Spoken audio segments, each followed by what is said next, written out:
MERUEM is one of, if not the greatest antagonist in Shounen. MERUEM does go through the average, quote, tyrant, murderer, ruthless villain to good person trope, but the transition is what makes the story truly special. When talking about the evolution of MERUEM, it is also important to talk about the devolution of Gon, acting as a perfect mirror to MERUEM throughout this arc.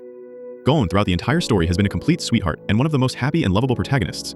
But during all this time, there always was a slight darkness in Gon that was always subtly shown, which culminates in his explosion at the end of the arc. MERUEM, on the other hand, from the beginning of the arc, is a one-dimensional tyrant who only lusts for power. His character begins to change when he first meets Komugi. He begins to start changing. Rather than killing Komugi, he saves her. This pushes him into an existential crisis, as instead of dominating over the weak, he finds himself caring for them. When Komugi gets hurt, instead of going insane, he tried to understand the other side.